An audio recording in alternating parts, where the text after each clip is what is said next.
Assalomu alaykum do'stlar. Bugun sizlar bilan kazuslar, ya'ni kelishiklar haqida gaplashamiz. Nemis tilida 4 ta kazus, ya'ni kelishik mavjud. O'zbek tilida xabaringiz bor, 6 ta kelishik bor. Ularda biznikiga nisbatan kamroq ekan. Birinchi kelgan kazusimiz nominativ, ya'ni bosh kelishik deyiladi. Kim nima so'rog'iga javob bo'ladi. Akuzativ. Akuzativ bu kimni nimani so'rog'iga javob bo'ladi. O'zimizda tushum kelishiga to'g'ri keladi.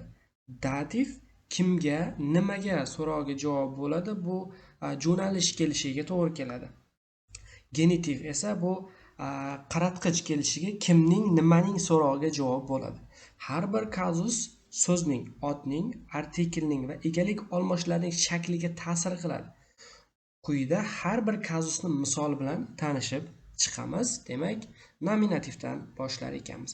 Nominativda hech qanaqa qo'shimcha bo'lmaydi. Ko'rishingiz mumkin. Bundan oldingi darsda artikellar haqida gaplashgandik. O'sha artikellar mavzusidan der, die, das, die yoki aynlarni o'rgangan edik. Demak, fe'ldan oldin kelganda odatda gapni egasi keladi. O'sha gapni egasini artikeli bo'ladi. Demak, artikel, beshtemir artikel yozilgan edi. Der man demak maskulinada. Bosh kelishikda ein man bo'ladi. Demak, bu hozir hammasi bosh kelishikda. Feminim, ya'ni женский rodda die Frau, eine Frau. Neutrumda das Kind, ein Kind. Plural form, ya'ni ko'plikda die Kinder, bolalar, yoki keyin 15 temir artikeli yo'q hisoblanadi ko'plikni. Bunga misol qilib quyidagi gapni keltirsak bo'ladi. Der Hund ist groß. Demak, it katta.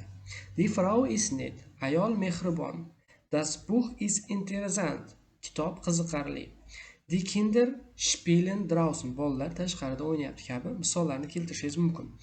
Demak, mana bu narsa bizga qo'shimcha beradi-da, lekin aslida bular hozir qo'shimchasiz kelyapti. Pastdagi akuzativ nimani? Akuzativni ko'raylik.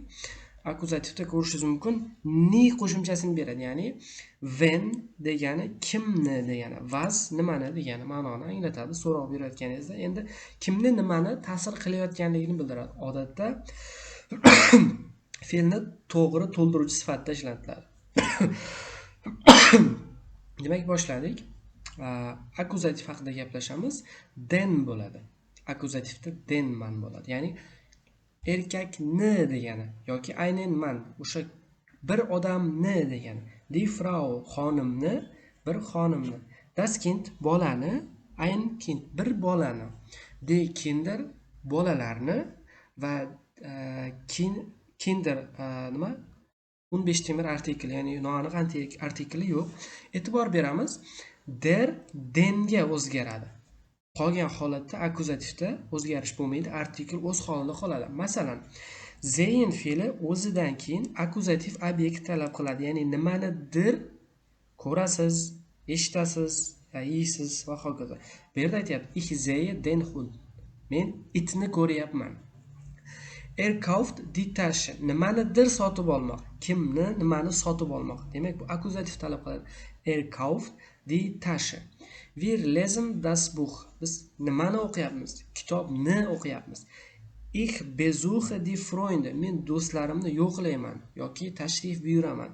Qarang, akuzativda ekanligini bilish uchun fe'lga savol berasiz. Masalan, zeyn ko'rmoqmi? Kimni, nimani ko'rmoq bo'lsa, demak undan keyin akuzativ keladi. Yoki kaufen, nimani, kimni yoki nimani sotib olasiz.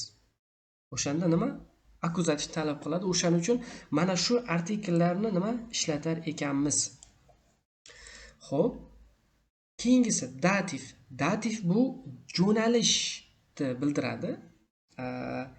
Tasavvur qiling, nima bo'ladi? Dativda bilvosita o'rinni to'ldiruvchi bo'ladi. O'rinni bildiradi. Ga, ka, qa tovushlarni beradi o'zbek tilida. Masalan, savollari wem kimga va nimaga degan so'roqlarga javob bo'ladi. Kimga yoki nimaga taalluqli ekanligini bildiradi. Odatda geben bermoq, helfen yordam bermoq, danken rahmat aytmoq kabi fe'llardan keyin keladi. Masalan, mana bu yerda shaxslarni ko'rib turibsiz, aniq artikel va noaniq artikelda. Dem man erkakka, Einen Mann bir erkakka, der Frau xonimga, einer Frau bir xonimga, dem Kind bolaga, einem Kind bolaga, den Kindern bolalarga va demak noaniq artikli yo'q. Endi bularga misollar tariqasida gap ishlatamiz. Xo'p, masalan der demga o'zgaradi, ya'ni mujskiy roddagi der demga o'zgaradi. Di bo'lsa женский roddagi di derga o'zgaradi. Das ham demga o'zgarar ekan. Demak, di ko'plikda denga o'zgaradi. Ko'plikdagi otga en qo'shiladi. Ko'plikda, masalan, ba'zi otlarga en qo'shiladi, ba'zilarda o'zgarishsiz bo'ladi. Otlarni ko'plikda ishlatilishi mavzusida to'xtalib o'tamiz. Endi misollar ishlatamiz. Demak, ich gebe dem Mann ein Buch. Men beryapman, ich gebe dem Mann odamga, bir erkakka nima? Ein Buch kitobni beryapman. Sie hilft der Frau. U ayolga yordam beryapti. Demak, kimga? Yo'nalishni. Qayerga? Ya'ni yo'nalishni bildirsa, bu nima? Dativ kelishigi bo'lar ekan. Zeigt ko'rsatyapti. Dem Kind bolaga das Bild rasmni ko'rsatyapti. Wir danken den Eltern. Biz ota-onalarga rahmat aytamiz. Demak, tushunarli bo'lgan bo'lsa, 4-genitiv kelishiga o'tamiz. Genitiv kelishigi bu o'zimizni qaratqich kelishigi, ya'ni kimning, nimaning so'rog'iga javob bo'ladi. Ko'rishingiz mumkin. Wessen, kimning degani. Masalan, wessen is Buch, kimning kitobi. Va hokazo so'roqlarda ishlashingiz mumkin. Odatda kimga tegishli ekanligini bildiradi. Xo'p, mujskiy rod va sredniy rodga s qo'shimchasi qo'shiladi. Masalan, ko'rishingiz mumkin, shaxson berilgan aniq va noaniq artikelda, masalan, des Mannes nima? Erkakning. Eines Mannin, bir erkakning. Einer Frau, bir xonimning. Einer Frau, der Frau, einer Frau. Yoki des Kindes, bolaning. Eines Kindes, bir bolaning. Der Kinder, bolalarning. Ko'plikda ham s qo'shimchasini olmaydi. Eslatib o'taman, mana mujskiy rod va sredniy rodda ko'pincha s qo'shimchasini oladi. Es yoki es qo'shimchasini oladi. E'tibor beramiz. Der desga, di derga, das desga o'zgaryapti. Di ko'plik shaklida derga o'zgaradi. Xo'p, mujskiy rod va sredniy rodda s yoki es qo'shiladi. Misol: Das ist das Auto des Mannes. Bu erkakning mashinasi. Yoki das ist das Buch, bu kitob, der Frau, bu xonimning kitobi yoki bu ayolning kitobi. Das Spielzeug des Kindes ist neu. Bolaga tegishli o'yinchoq yangi deyapti. Yoki die Namen der Kinder.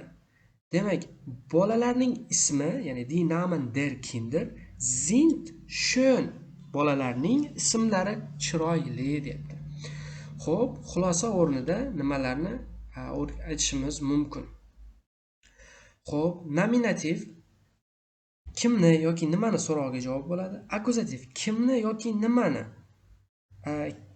Nominativda, uzr adashdim, kim yoki nima so'rog'iga javob bo'ladi. Akkuzativda kimni yoki nimani so'rog'iga javob bo'ladi. Bu to'ldiruvchi bo'lib keladi. Dativda kimga yoki nimaga bilvosita to'ldiruvchi bo'lib keladi.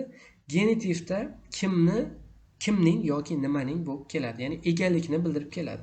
Ko'rishingiz mumkin, mana bu yerda bitta jadval ko'rinishida ularni belgilab ketamiz va ularni qanaqa artikel olishini mana bu yerdan ko'rasiz. Buni nima qilasiz? Yodlaysiz ko'rinishda, ya'ni aniq artikel, noaniq artikel shaklida, ya'ni der, des, dem, den.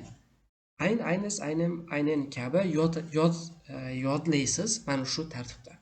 Demak, bugungi darsimiz hozircha shular. Agar savollaringiz bo'lsa, kommentariyada qoldirishingiz mumkin. Salomat bo'ling.